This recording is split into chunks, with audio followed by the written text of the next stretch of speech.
வணக்கம். Welcome to easy English channel. நம்ம சேனலை இப்பதான் நீங்க ஃபர்ஸ்ட் டைமா பாக்குறீங்க அப்படின்னா சேனலை சப்ஸ்கிரைப் பண்ணிக்கோங்க, பெல் பட்டனை பிரஸ் பண்ணி வச்சுக்கோங்க. இப்ப பாருங்க, பார்த்துட்டேன், சாப்பிட்டேன், வந்துட்டேன், எழுதிட்டேன், அவர் வந்துட்டாரு, இந்த மாதிரிலாம் சொல்லுவாங்களா? பார்த்துட்டேன், வந்துட்டேன், படிச்சுட்டேன், எழுதிட்டேன், சமைச்சிட்டேன், தூங்கிட்டேன், இந்த மாதிரிலாம் சொல்லுவோம் இல்லைங்களா?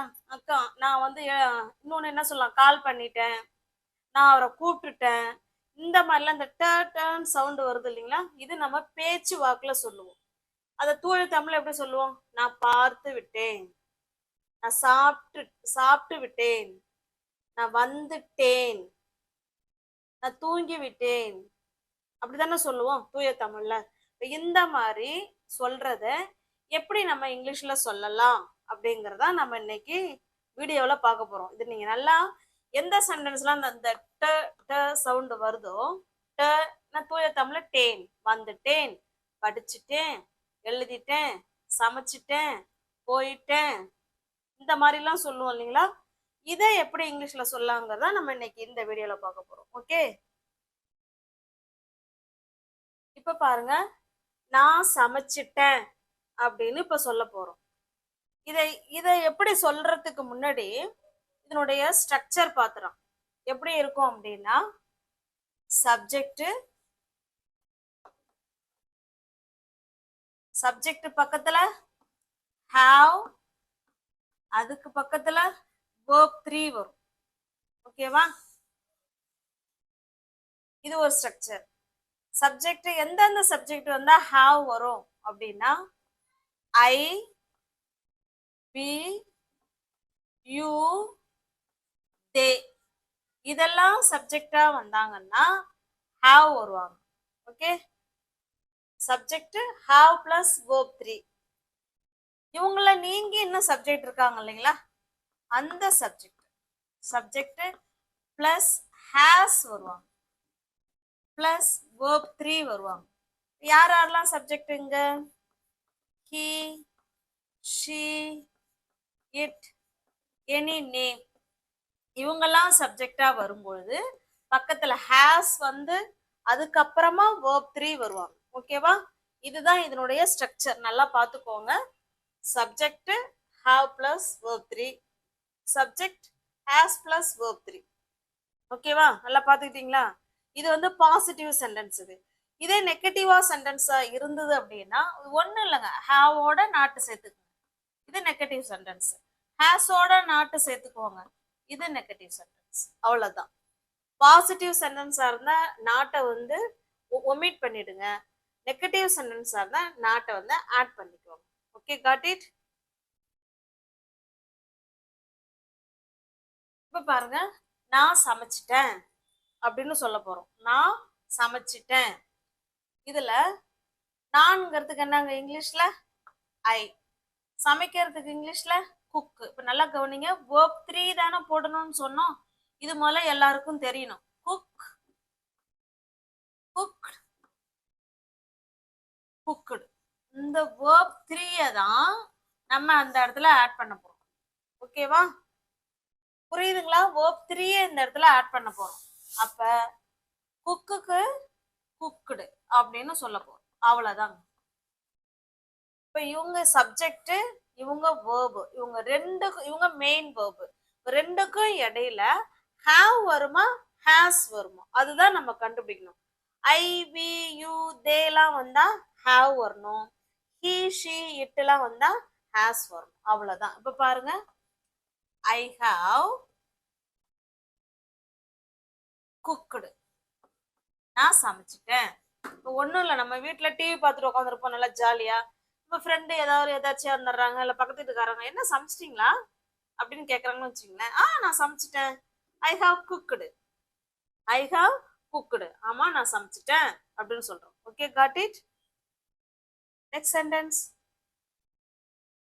பாருங்க, அவர்கள் போய்விட்டார்கள் அப்படின்னு சொல்றோம். அவங்க போயிட்டாங்க அப்படித்தானே பேச்சுவாக்குல சொல்லுவோம். என்ன ரிலேஷன் வந்திருந்தாங்களே, போயிட்டாங்களா அப்படின்னு கேட்டாங்கன்னு வச்சுங்களேன். போயிட்டாங்க, அவங்க போயிட்டாங்க அப்படின்னு தானே சொல்லுவோம். அது பேச்சு வாக்கு. இது தூய தமிழ்ல சொல்றோம், அவர்கள் போய்விட்டார்கள் அப்படின்னு சொல்றோம். யார் சப்ஜெக்ட் இந்த இடத்துல? தே தான். போகிறதுக்கு இங்கிலீஷ்ல கோ. கோ, வென்ட், கான். இவங்களதான் verb 3 இந்த இடத்துல எழுத போறோம். அப்ப கான். ஓகேவா? இவங்க சப்ஜெக்ட், இவங்க மெயின் verb, ரெண்டு பேருக்கும் இடையில ஹெல்பிங் verb வரணும். அவ்வளவுதான். அப்ப என்ன சொல்லலாம்? they have gone. they have gone. அவங்க போயிட்டாங்க. ஒருவேளை அவங்க வந்து போகக்கூடிய இடத்தையும் நீங்க சொல்றீங்க அப்படின்னா they have gone to shop. அவங்க கடைக்கு போயிட்டாங்க. இல்லைன்னா they have gone to Chennai. அவங்க சென்னைக்கு போயிட்டாங்க. இந்த மாதிரி நீங்க அந்த போகக்கூடிய பிளேஸையும் நீங்க ஆட் பண்ணிக்கலாம். ஓகே, இல்லைன்னா இதை மட்டும் சொல்லிக்கலாம். என்ன அவங்க போயிட்டாங்களா? போயிட்டாங்க. they have gone. அதோடய முடிச்சுக்கலாம். Okay, got it? அவர்கள் போயிட்டாங்களா? Yes, they have gone. Okay, next sentence. Next பாருங்க, அவன் சாப்பிட்டான். இப்ப நம்ம வீட்டுல இருப்போம். இப்ப நம்ம வீட்டுக்காரங்க வந்தோடனே, என்ன தம்பி சாப்பிட்டானா? அவன் சாப்பிட்டான் சொல்லுவோம் இல்லைங்களா? அவன் சாப்பிட்டான் அப்படின்னு சொல்றோம். இப்ப பாருங்க, அவனுக்கு என்னங்க இங்கிலீஷ்ல? ஹீ. சாப்பிட்றதுக்கு ஈட், ஏட், ஈட்டன் அவங்களதான் சேர்க்கணும். ஈட்டன். உங்க ரெண்டு பேருக்கும் இடையில ஹேஸ் வருவாங்க. அவ்வளவுதான். he has eaten. அவன் சாப்பிட்டான் அப்படின்னு சொல்றோம். ஓகேவா? ஒருவேளை அவர்கள் சாப்பிட்டாங்க, அவங்க எல்லாம் சாப்பிட்டாங்க, அவங்க எல்லாம் சாப்பிட்டாங்க. அப்ப they have eaten. அவங்க எல்லாம் சாப்பிட்டாங்க அப்படின்னு சொல்றோம். Okay, got it? Next sentence பாருங்க, அவன் அத முடிச்சிட்டான் அப்படின்னு சொல்றான். அவன் அதை முடிச்சிட்டான். இப்ப ஏதோ ஸ்கூல்ல ஒர்க் கொடுத்துருக்கலாம். என்ன, அவன் முடிச்சிட்டானா அதெல்லாம் அப்படின்னு கேக்குறாங்கன்னு வச்சுக்கலாம். அதெல்லாம் அவன் முடிச்சிட்டான். ஏதோ ஒரு ஒர்க்கு, ஹோம் ஒர்க்கோ இல்ல வேற எதனாவது ஒரு ஒர்க்கோ அவன் அதை முடிச்சிட்டான் அப்படின்னு சொல்றான். பாருங்க, he வந்தா has வரணும். he has done. அத அப்படின்னா he has done it. அத அவன் முடிச்சிட்டான். he has done it. அவன், அவர் எல்லாத்துக்குமே he தான் வரும். ஓகேவா? அவர் அதை முடிச்சிட்டாரு அப்படின்னா he has done it. அவர், அவன் எல்லாத்துக்குமே he தான் வரும். Okay, got it?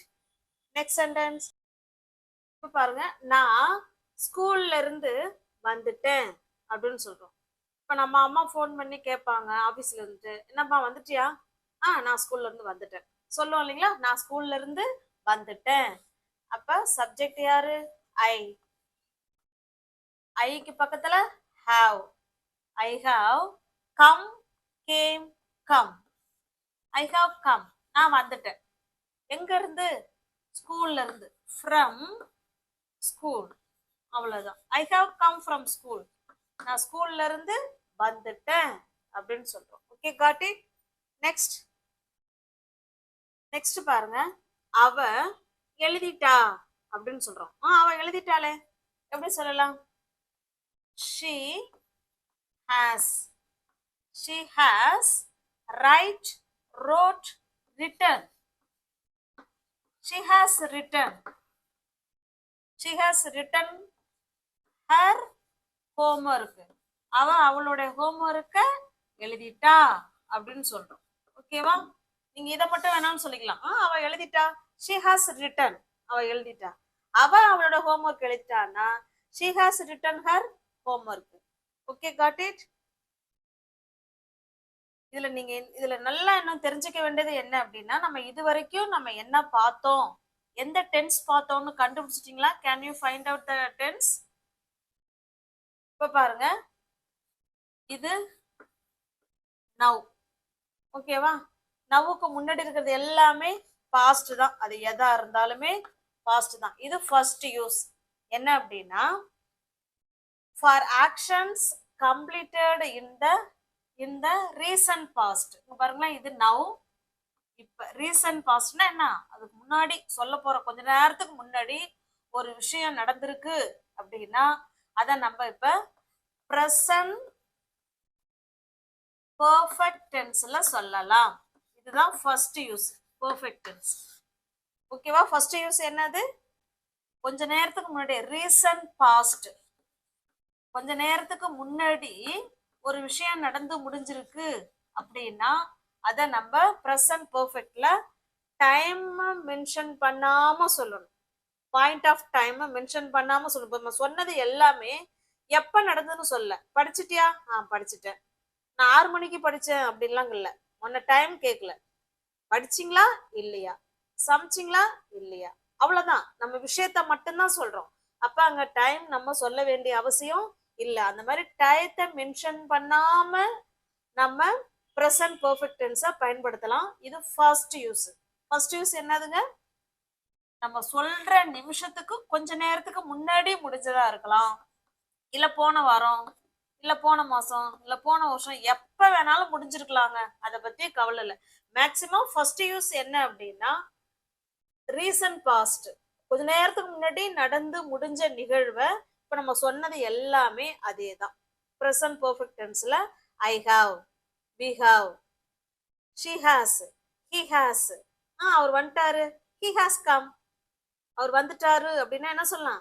He has come. இப்பதான் வீட்டுல உள்ள வந்து நுழையிறாரு, யாராவது ஃபோன் பண்றாங்க, அவர் வந்துட்டாரு, இப்பதானே வந்தாரு, அப்ப ரீசன்ட் பாஸ்ட் தானே, ஹி ஹாஸ் கம், அவரு வந்துட்டாரு.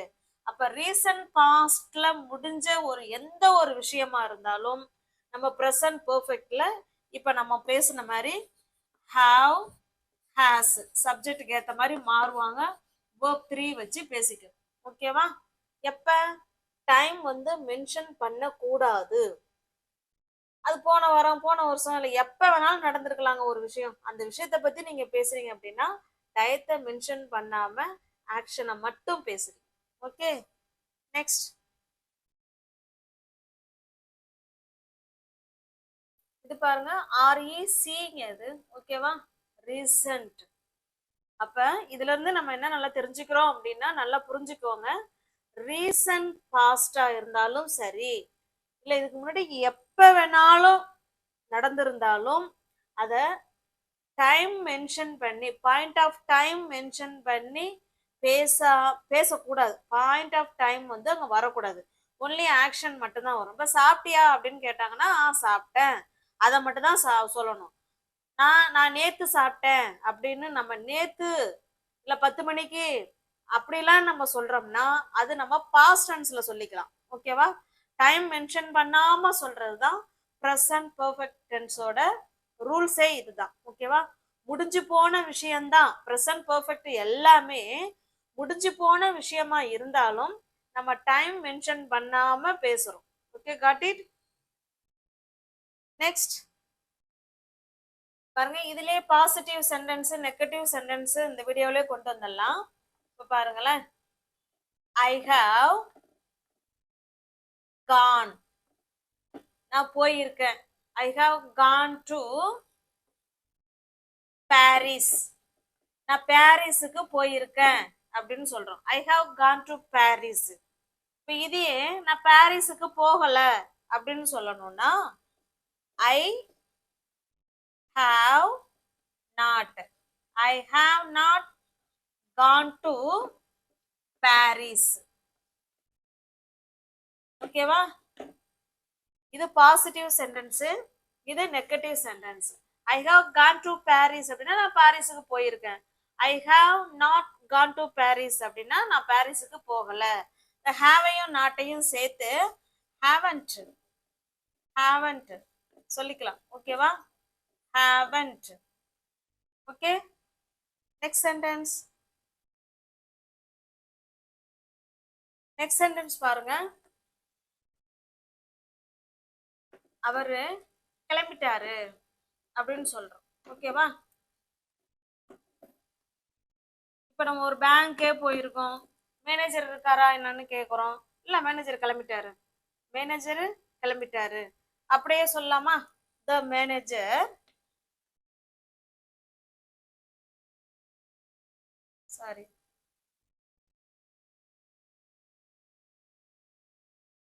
the manager has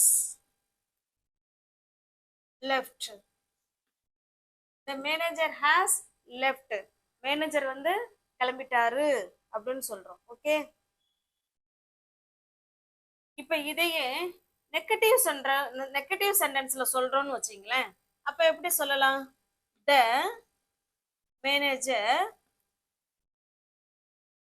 hasn't, has கூட நாட்டை சேர்த்து இந்த ஓவுக்கு பதிலாக தான் ஃபர்ஸ்ட் அப்படி. ஓகேவா? the manager hasn't left. Manager இன்னும் கிளம்பல. நெகட்டிவ் சென்டென்ஸ் வரும்போது நம்ம அவங்க கூட எட்டுங்கிற வார்த்தையை ஆட் பண்ணிக்கலாம். மேனேஜர் இன்னும் கிளம்பல. the manager hasn't left yet. இப்போ கிளம்பிட்டாரு அப்படின்னா the manager has left. Okay, இப்போ அவர் அப்படின்னா இந்த இடத்துல he சேர்த்துக்கோங்க. he has left, he hasn't left yet. அவங்க இன்னும் கிளம்பல அப்படின்னு சொல்றோம். Okay, got it? பாருங்க, ப்ரெசன்ட் பர்ஃபெக்ட் டென்ஸோட ஃபர்ஸ்ட் யூஸ் என்னன்னு நம்ம முன்னாடியே சொல்லிட்டோம். இந்த ப்ரெசன்ட் பர்ஃபெக்டோட ஃபர்ஸ்ட் யூஸா இருக்கட்டும், second use, third use, fourth use எல்லாமே ஏதோ ஒரு எல்லாமே முடிஞ்சு போன விஷயத்த தான் பேசுறோம். முடிஞ்சு போன விஷயம் பேசுறதுக்கு நம்ம அதுக்கு வந்து நம்ம பாஸ்ட் டென்ஸ்ல பேசிக்கலாமே. முடிஞ்சு போன விஷயத்த பேசுறதுக்கு தான் ஒரு டென்ஸ் இருக்குல்ல. அப்புறம் ஏன் இது அப்படின்னா, ஏதோ ஒரு வகையில ப்ரெசன்ட்டோட தொடர்புல இருக்கும். ஏதோ ஒரு வகையில ப்ரெசன்ட்டோட லிங்க்டுல இருக்கும். அதான் ப்ரெசன்ட். ஓகேவா? Present perfect. பர்ஃபெக்ட்னாலே முடிஞ்சிருச்சுன்னு தான் அர்த்தம். ஏதோ முடிஞ்சு போனதா இருந்தாலும் எது கூட தொடர்புல இருக்குங்க? ப்ரெசன்ட்டோட தொடர்புல இருக்கு. ஓகேவா? அப்படி இருக்கிற போது தான் நம்ம ப்ரெசன்ட் பர்ஃபெக்ட் டென்ஸ் பயன்படுத்துவோம். இது நவ். இப்பதான் ஃபர்ஸ்ட் யூஸ் வந்து recent past. For actions completed in the recent past. Recent past கொஞ்ச நேரத்துக்கு முன்னாடி நடந்து முடிஞ்ச நிகழ்வு அத்தனையுமே நம்ம இப்ப பேசின மாதிரி நம்ம இங்கிலீஷ்ல பேசிக்கலாம். எவ்வளோ சென்டென்ஸ் வேணாலும் நம்மளால பேச முடியும். ரீசன்ட் பாஸ்ட் இல்ல எப்ப வேணாலும் முடிச்சிருக்கலாம், எப்ப வேணாலும் முடிஞ்சதையும் பேசலாம். ஆனா டைம் மென்ஷன் பண்ணி பேசக்கூடாது. பாயிண்ட் ஆஃப் டைம் மென்ஷன் பண்ணி பேசிடக்கூடாது. Okay, got it? உங்களுக்கு புரிஞ்சிருக்கும்னு நினைக்கிறேன். உங்களுக்கு இந்த வீடியோ பிடிச்சிருக்கு அப்படின்னா லைக் பண்ணுங்க, கமெண்ட் பண்ணுங்க, தெரிஞ்ச உங்களோட ஃப்ரெண்ட்ஸ் அண்ட் ஃபேமிலிக்கு ஷேர் பண்ணுங்க. இப்ப பாருங்களேன், நான் அந்த படத்தை பார்த்துட்டேன் அப்படின்னு சொல்லணும். நான் அந்த படத்தை இன்னும் பார்க்கல அப்படின்னு சொல்லணும். இந்த ரெண்டுக்கும் எப்படி ஆன்சர் பண்ணலாம் அப்படிங்கிறத கமெண்ட் பாக்ஸ்ல கமெண்ட் பண்ணுங்க. Okay, thank you.